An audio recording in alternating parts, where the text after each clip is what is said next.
Hey you guys, hello and welcome. I hope everyone's having a really good day.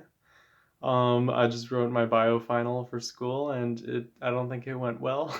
So I decided to make a video on this plant right here just because making plant videos is kind of therapeutic for me.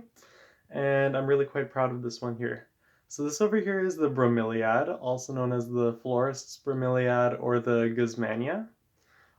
This over here is in the family Bromeliaceae, which is the same family that you find pineapples in. This particular one is native to Central America and parts of the Amazon basin.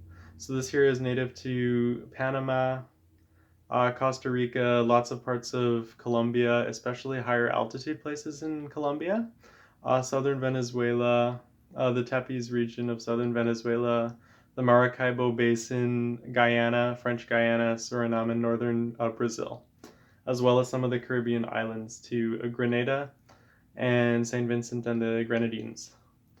This plant has been naturalized in lots of other sort of subtropical and tropical regions within South and Central America, but that's kind of its biggest area. So this over here is just this really interesting plant. It has just really nice seasonal interest. It has these really long strappy leaves. They remind me almost of like the leaves of like an amaryllis bulb or like a sword lily of some sort. They have this really nice monocot venation to them, so they have the parallel venation, and they're actually in the order Poales or of the family Poaceae, kind of. So by that I mean they're not in the family Poaceae, which is true grasses, but they're in the order Poales, which means that they technically fall under the category of grass. So this over here is an epiphytic plant, which means that it uses prop roots to sit into the soil, but it feeds off of detritus material that's kind of um, how do I put this in simple terms? This is kind of a hard thing to explain. So it kind of like grows on top of the dead material that collects on limb connections within trees, much like an orchid or a tillandsia or air plant. And it's adventitious in the way that it just kind of sits there. It's not parasitic to the tree, but it's adventitious in that it uses the tree as a host to prop itself up.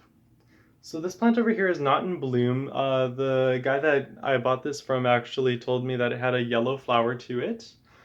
These guys here come in reds, pale peaches, pinks, whites, as well as yellows and oranges and just more of the warm spectrum colors. They also come in white and light purple. But I'll make another video on one of these that blooms later. This video will center on sort of care after it blooms. So this is a high humidity loving plant. I wouldn't recommend planting it in an area of your house that dips below 60% relative humidity. It tends to dry them out quite a bit. It's not very temperature dependent. It's quite nice in terms of, and forgiving in terms of temperature fluctuation, so long as temperature doesn't dip below, I want to say about 8 degrees Celsius. They don't like extreme cold. They have this inner structure here. This is known as a vent, also known as a tank. So this here is just a really interesting place. It's where the flower stalk actually originates too. And they grow basally from the ground from one origin point. And they regenerate right in the center there. So the reason why I wanted to bring that up there is because when you're watering this plant, you can water it one of two ways. So you can water it from the basin of the pot. You can water it so that its leaves, or its roots rather, absorb the water and nutrients that way. Or you can water it from that central point there, that tank. It'll actually absorb water from its central component right there too. So it produces this really nice array of foliage, and I just think it's a really interesting plant. It's very tropical looking, and it's quite a long-lived perennial plant. So to get more into the how this plant grows and how it kind of matures, this is mature size by the way. They'll bloom and then your bloom stalk will die off. I recommend cutting that quite promptly because it necroticizes and creates a bit of rot. And then once you've cut that off, you're just left with this hollow tank right here. So you should continue to water down there, but just know that it'll not rebloom for you. It's the kind of thing where once it blooms, it only blooms once and then you won't get another bloom out of it again. You can preserve the seeds, you can germinate them, but they're notoriously slow to grow, slow to sprout. Germination rates are typically about 30%, so pretty low. But I just really wanted to talk about asexual reproduction of this plant. So this over here is a pup. I don't know if you can see, it's producing this little side baby shoot. It's a genetic clone, so it has the same genetic variants and genetic information as the mother plant. You can divide this at the base. It doesn't need too many roots because those roots are adventitious. And you can root that in water, you can root that in a new growing media. Highly recommend growing that in a growing media that's distinct from the one of the mother plant, just because it adds a new environmental biome to it and helps it adapt to a new growing environment. So that is kind of the next generation of this plant. So you don't want to remove these while they're too young. A good rule of thumb I've heard is to remove them once they're at very, very bare minimum 6 inches in height. And you want to make sure they have a few leaves to them and a strong connection at the base. And if you repot that, that'll eventually become this big, huge plant here, and that'll bloom for you within 2 to 3 years. So this over here is a plant that doesn't require a whole lot of light.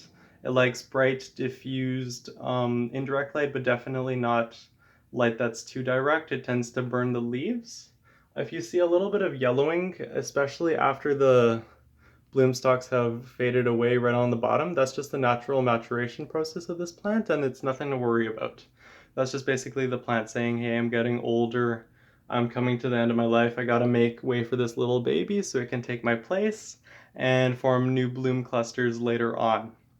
So this plant over here makes a really wonderful gift for bridal showers. If you know someone who's really into plants, this makes a really good birthday gift. Because it's so long-lived and you can have those multi-generational plants cycles, so you can make this persist for several years. And they're also a really good air purifier. So this plant over here has really, really great respirative qualities. I highly recommend this plant if you're looking to purify the oxygen in a bedroom. It respirates consistently. It does benefit from a little bit of how do I put this? Supplemental lighting. I find that if the supplemental lighting is far enough away for the plant to get hot enough to want to respirate and open up those stomatas, which are the pores within the leaf tissues, then I find it respirates a little bit more easily.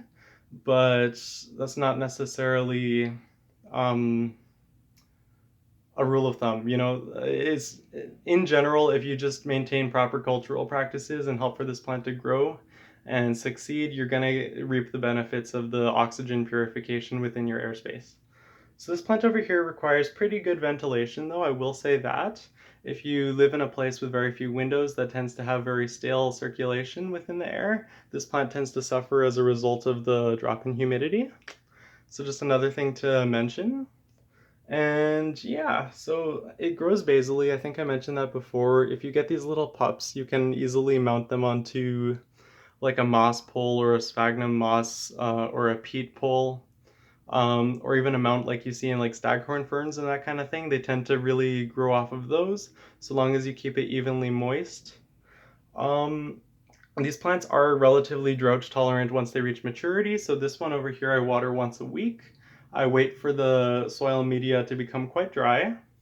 I wait until about half of the pot contents from the lip of the pot down to the center is dry, like bone dry, and then I'll rewater.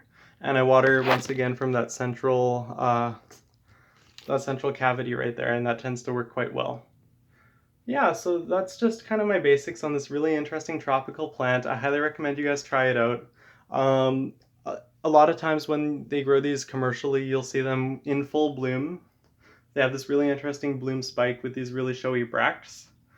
But once they stop blooming, please don't throw them away, because this little pup regenerates and it blooms for you again, and oftentimes the next bloom is just absolutely fantastic on the next generation of this plant. Do not be discouraged if the original mother plant dies quite soon after bloom. That's a natural process that there is, just to make way for the next generation. So this over here is the future of the plant. If you ever see one of these in like the clearance section of a garden center, make sure they have lots of these little pups, because that's going to give you your future flowers, not this mother plant. This over here will eventually deteriorate and fall apart and turn yellow. This over here is where the future energy and the future bloom stalks of the plant will come from. So I hope I taught you guys a little bit about this plant. I found this plant a little bit harder to explain just because I'm not super familiar with explaining epiphytic plants. Maybe I'll have to make a video on that later, do a little bit more keen research on it. But yeah, I hope you guys are all doing really well. Thank you for watching. I'll have more ornamental plants for you guys soon, especially houseplants and air detoxifying plants. And I'll get more into edible plants as the spring progresses, and then hopefully bulbs, hopefully more established perennials, and more larger scale houseplants too. So I'm really excited to show you guys that, and just stay blessed, you guys, stay healthy, have a lot of fun out there. Home stretch of 2020, let's fingers crossed 2021 is gonna be a little bit better for us. And if I'm not consistent with my videos and I don't see you guys for the next little while, I wish you guys all a very Merry Christmas. And if you're a student like me and you get stressed out around exams, I wish you guys really good exams. I'm sure you guys are going to do just fine. And yeah, be kind to you guys. See you later.